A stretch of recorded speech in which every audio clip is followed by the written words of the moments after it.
তুঙ্গে বিতর্ক এই মুহূর্তে রেস্টুসু ডাকাজি ফার্স্ট অন। দেখুন একটা ভিডিও ভাইরাল হতে শুরু করেছে। দেখুন একদম স্ট্রং রুমের সেই বিল্ডিংয়ের ওপরে কেউ বা কারা লক্ষ্য করা যায়, সার্কেল করে দেখাচ্ছি। দেখুন সেখানে যে কি চলছে কেউ বুঝতে পারছেন না।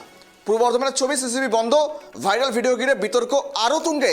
ইভিএম নিরাপত্তা নিয়ে বিস্ফোরক বিজেপি। কেন্দ্রীয় বাহিনী কোথায়, পুলিশ কোথায়, কমিশনের নজরদারি ব্যয় কোথায়? বর্ধমান স্ট্রং রুম ঘিরে তুঙ্গে বিতর্ক এই মুহূর্তের বড় খবর। বর্ধমান স্ট্রং রুম ঘিরে তুঙ্গে বিতর্ক, ইভিএম নিরাপত্তা নিয়ে বিস্ফোরক বিজেপি। যে ছবিটা দেখাচ্ছি দেখুন, কার্যত স্ট্রং রুমের বিল্ডিংয়ের ওপরে দু তিনজনকে লক্ষ্য করা যাচ্ছে। পাঁচির টপকে, ছাদ টপকে তারা উপরে ওঠার চেষ্টা করছেন বা নামার চেষ্টা করছেন, যেটাই হোক না কেন। কিন্তু কে বা কারা এরা, তাদের পরিচয় বাকি, কোথা থেকে এই ভিডিওটা আসতে শুরু করলো? যদিও ভাইরাল হয়েছে ভিডিও সত্যতা যাচাই করেনি কেটিভি বাংলা। বর্তমান স্ট্রং রুম ঘিরে তুঙ্গে বিতর্ক, ইভিএম নিরাপত্তা নিয়ে বিস্ফোরক বিজেপি। এতদিন আমরা দেখলাম কার্যত তৃণমূলের তরফ থেকে ইভিএম নিরাপত্তা নিয়ে প্রশ্ন তোলা হলো, তৃণমূল প্রশ্ন করলো কমিশনকে। এবার লক্ষ্য করা যাচ্ছে বিজেপি প্রশ্ন করছে কমিশনকে। ভাইরাল ভিডিও ঘিরে বিতর্ক আরও তুঙ্গে। বর্ধমান উত্তর বিধানসভা কেন্দ্রের বিজেপি প্রার্থী সঞ্জয় দাস একাধিক গুরুতর অভিযোগ তুলে সরব হলেন।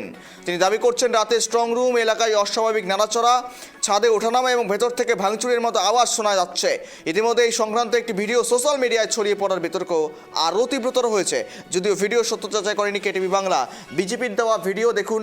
এই ভিডিও থেকে কার্যত একটা বিষয় স্পষ্ট হচ্ছে, যদিও এআই করা ভিডিও কিনা, যদিও ভাইরাল হয়েছে ভিডিও, যদিও এই ভিডিও সত্যতা রয়েছে কিনা যাচাই করেনি কেটিভি বাংলা।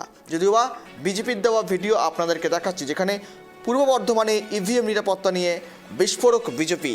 সিসিটিভি বন্ধ ছিল, কেন্দ্রীয় বাহিনী অনুপস্থিত। এই অভিযোগেই ব্যাপক চাঞ্চল্য, ব্যাপক বিতর্ক তৈরি হচ্ছে।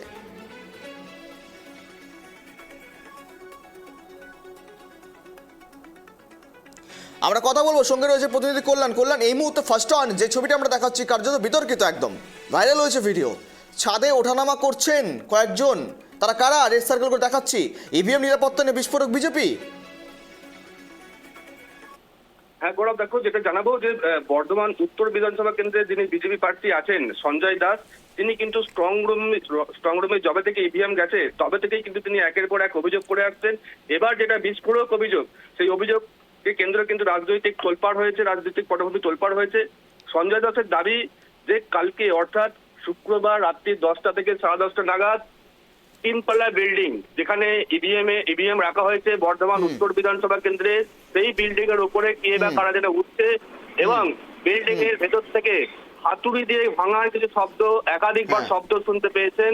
এইটাও তিনি কিন্তু দাবি করেছেন। ইতিমধ্যেই সেই ভিডিও কিন্তু ভাইরাল হয়েছে এবং তিনি সরাসরি অভিযোগ করছেন যে প্রথম থেকেই কোনো না কোনো কিছু অসুবিধা সেই কেন্দ্রে হচ্ছে এবং পুলিশ প্রশাসনের বিরুদ্ধে একাধিকবার তিনি অভিযোগ তুলছেন। তিনি বলছেন কখনো সিসিটিভি ক্যামেরা খারাপ হয়ে যাচ্ছে, কখনো বা রাত্রিবেলায় এত বড় বড় হাতুড়ি দিয়ে ভাঙার শব্দ। কেননা তিনি এই সন্দেহ প্রকাশ করছেন যে পাশ থেকে হয়তো ইভিএম ঢুকিয়ে দেওয়া হচ্ছে বলে তিনি সন্দেহ প্রকাশ করেছেন। এবং কল্যাণ, অভিযোগটা স্পেসিফিক কোনো দলের বিরুদ্ধে উঠেছে কি? একদম তিনি সরাসরি কিন্তু প্রশাসনের বিরুদ্ধে আঙুল তুলেছেন। পাশাপাশি তৃণমূলের তরফ থেকেও কিন্তু অভিযোগ করা হচ্ছে।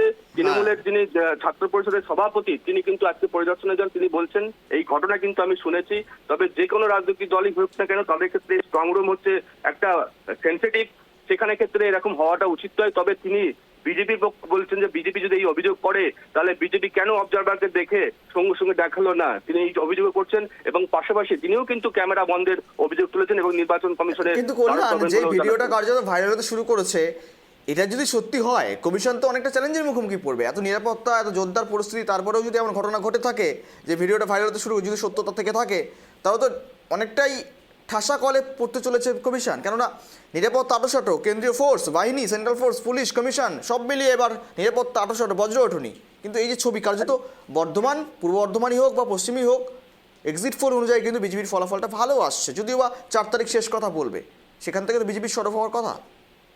একদমই গৌরব, তুমি যেটা বলছো যে যেখানে নির্বাচন কমিশন স্বচ্ছভাবে ভোট করানোর জন্য প্রথম থেকে কিন্তু উঠে পড়ে লেগেছেন এই পশ্চিমবাংলায়, এবং ভোটও কিন্তু এক প্রকার বলাই চলে বিক্ষিপ্ত কয়েকটি জায়গায় ঘটনা ছাড়া কিন্তু ভোট নির্বিঘ্নেই হয়েছে এবং ভোটের যে মার্জিন, সেই মার্জিনও কিন্তু বেশি হয়েছে বলেও কিন্তু আমরা জানতে পেরেছি।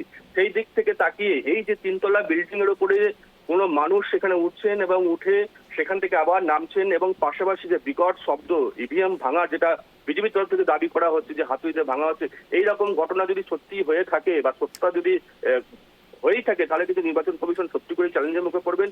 পাশাপাশি বিজেপি প্রার্থী যে পুলিশের যে পুলিশ সুপারের দিকে অভিযোগ তুলেছেন, তিনি কিন্তু গত পরশু দিনে বলেছেন যে পুলিশ সুপার কেন বারবার এখানে আসছেন, হতে পারে সেখানে কোনো রকম ইভিএম তিনি নিয়েছে, সেই ইভিএম ঢোকানোর কথাও তিনি কিন্তু বিজেপি বেশ, নজর রাখো আপাতত। ধন্যবাদ আমাদের সঙ্গে থাকার জন্য। সিসিবি বন্ধ, কেন্দ্রীয় বাহিনী অনুপস্থিত, বর্ধমান স্ট্রংরুম ঘিরে তুঙ্গে বিতর্ক এবং জানিয়েই প্রস্তুতি শুরু করেছে একাধিক